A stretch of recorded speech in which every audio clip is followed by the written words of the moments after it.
to the bold analysis. There is a disturbing video from Oscar SUDI now attacking some two gentlemen, one including a military man.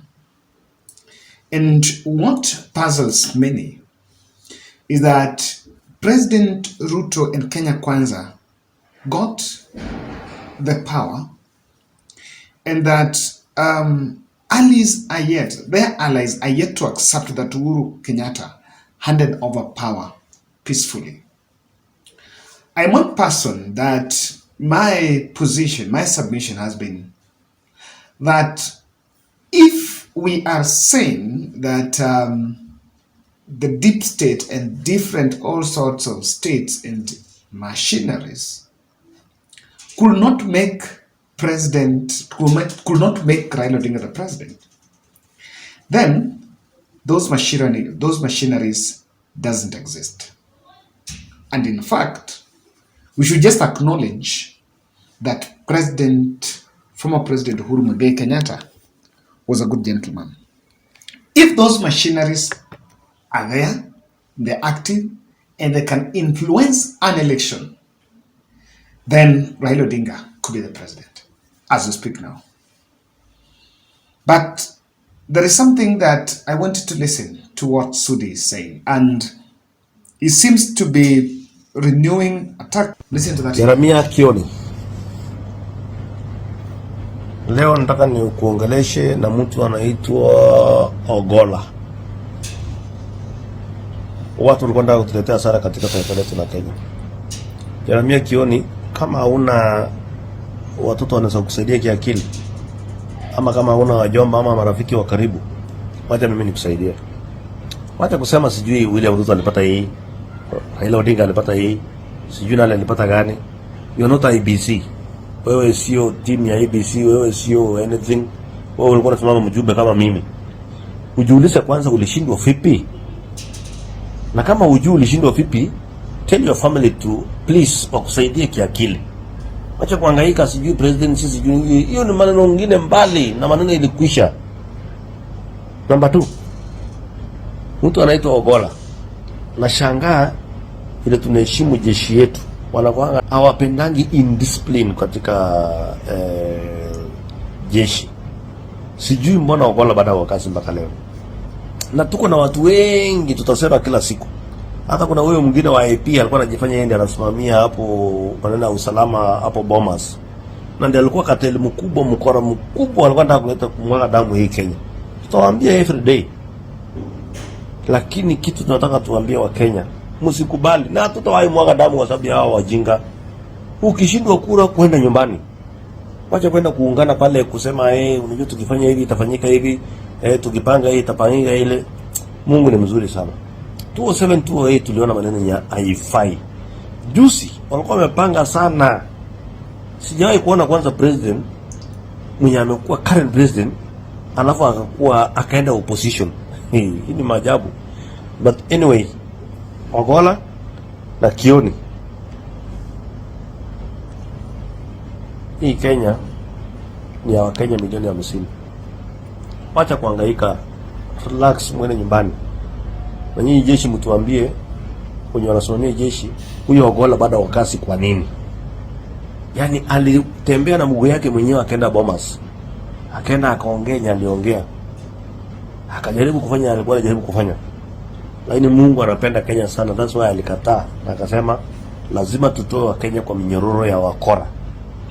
Let me ask you Kenyans, kama Raila Odinga angechukua, it's not about Raila Odinga, hii nchi ingekuwa wapi? Uchumi ingekuwa wapi? Kama sasa hii tuna struggle. That statement from the Kapseret member of parliament looks a misreporting, because those who met Chebukati were members of the National Security Advisory Council, which included, as supposed to be the membership of that body, includes the president, his deputy, the attorney general, the IG, the CDF, Chief of Defense Forces, I have to believe by the Minister of Finance, the Minister of the Minister of Interior and that of Finance and that of Military. I want to guess, but I don't think the military, the Minister of Defense is there. So the body that went to meet Chebukati was actually a representation of a government institution. So if we are to pursue that route and pursue the interest, then I want to believe that of the names that I mentioned to you, Matiang'i is out of government. Ajim Timbai is also out. The defense, yes, by then is not there. The former president Uhuru Kenyatta is not there. So Ajim Timbai, I don't know that Kinoti was also part of it. So the only person that is still in office, maybe, is that Lieutenant Ogola, who represented the CDF. So why don't you go after the CDF?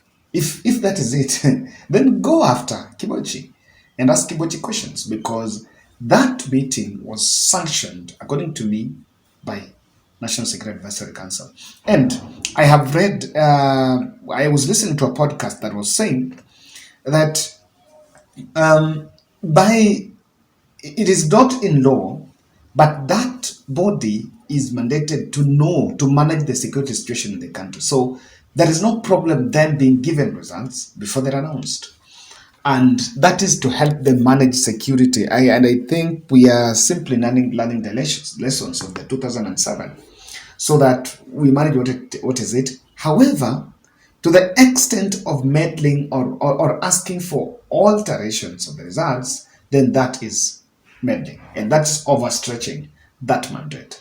Now, when you pursue that, it should be pursued on the basis of it being an institution, but not these individuals. Because is the Ogola only a culprit because he is in government?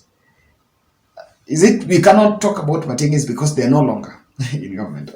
It's something that I think to me is a bit opaque. Now, I recently analyzed some of the upcoming transition in the military, and I say that President Ruto, the country, or rather the people, the our men in uniform, are looking out to see how he's going to wade through that murky environment. And I tend to understand that maybe SUDI may not be able to, does not get it, does not understand probably the transition at that space, or maybe understands but have decided to make sure that everything has to take a political angle. What is the observation here is that SUDI is a Kenya Kwanza propaganda operative, and there's no doubt that what he's spewing is Ruto's thoughts. So you cannot take it that as if he's just making these statements on grounds of his personal wish, and that is there. Now, I don't know what to take, because I understand that this issue seems to have been skewed to be Ogola to the two. And it's emerging at the moment when whistleblower Kioni is the face, the person who is representing the figures of the whistleblower. There are some unconfirmed reports that Gaucho has been arrested.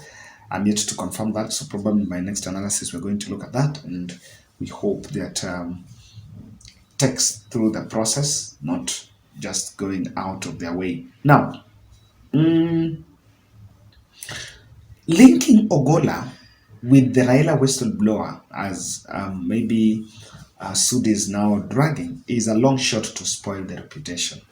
And there is no doubt, iota of doubt, that it is nothing short of the military transition. And we're already creating this environment so that, the board one is supposed to meet, I think, in April, and they're the ones that are going to decide who is going to be the next CDF, because Kibochi is supposed to leave. I think he was supposed to retire last year, but there was an extension. I think there was 1 year extension, so it was extended for a year. So because of this discussion is getting to the public. And when it's getting to the public, it's something that's going to go. What I understand is, according to that Tonje rule, is that it was supposed to go to, I think, Air Force, if I'm not wrong. And there, Ogola and Badi are there. So someone was saying that the defense CS is from that side, is the Somali side. So no highly probability of that also going that side will not be possible. But then we're yet to see. The long shot here is we are simply trying, it's simply signaling the preference of President Ruto as far as that military issue is concerned, military transition is concerned. So from where Gola is seated, it's supposed to read this now. The side shows, according to me, will attract non-political players, and that will deviate the discussion. I'm one person that the discussion should be on the whistleblower election reforms. It's that. So when you create the other side shows into it, you bring the other non-political players into it, and that will not give it. Even though unknowingly you might be regrouping people around the ideology. When you start dragging other fellows into it, you are actually creating ground to regroup. As much as you may want to insinuate, when you call drag Ogola, and Ogola is still in military, you want to believe that they are the people behind Raila's whistleblower. So there's some little dots that people have to look at now. Let's focus on behind issue and not the people. Because if you're going to focus about the people, we are going to lose the plot. As we talk now, we don't know who is that whistleblower. That's the truth. We don't know who is that whistleblower. So if we start pursuing Kioni, Ogola, Atiani, Uhuru, then we may never get into it because people are many. Watu ni wengi, but the issue is one: election reform. I wish that discussion takes that route. And the two things that I believe and I feel should be the preference: the figures in the context of election reforms, and what the political class, a consensus that will be needed is are we supposed to consider some election reforms before we get to the next general election? That can be seen as trying to seal corruption loopholes. However, the reforms will also even boost the credibility of the new body that we are forming. It's not simply dismissive that it's not aid, or it's simplistic or escapist narrative say it's about Raila. Even it even helps that commission that is coming when it is formed with the positive node of what is going on of all the parties. Then it's credible and will get the confidence of the population. With that, we are yet to maybe get our people to the ballot. In 2013, we have to agree that we had a low voter turnout. And before election, remember there was a lot of, both on Kenya Kwanza both on Kenya Kwanza and Azimio. I remember the president saying that there were some 1 million people, by then he was a deputy president, 1 million voters that were expunged from the register. Even by then, as IBC was still IBC. So we need to agree. On the other side, Azimio insisted that IBC, even in terms of procurement, things were not fine. These discussions we had here, at the height of that election, we had a problem with that register. I remember days we were talking about manual or electronic. So we need to sort out these things. That's one thing I believe. It needs to be on table. As to whether it's going to be done today or tomorrow, we may decide, but it needs to be on the table. It's a myth that should be on the table. Lastly, let's abstain from dragging the military into this. I think in terms of the men of uniform, if there is a force that has been most disciplined, is that force. By the way, me have some few friends in there, and those people are very, very humility. In fact, they're more humble than even the police. High discipline standard. So let's not soil. That is a body that protects us, even protects our borders. The best we can do is to make sure that, we have those of them who are out of the country and they put their life in the line. So the least we should do is not to drag them into our politics. The body that met Chebukati is National Security Advisory Council, which only one member comes from the military. The rest, president, finance, this. So I think we need to get it right, because We will not, either party, no one will like it if we have to go that route.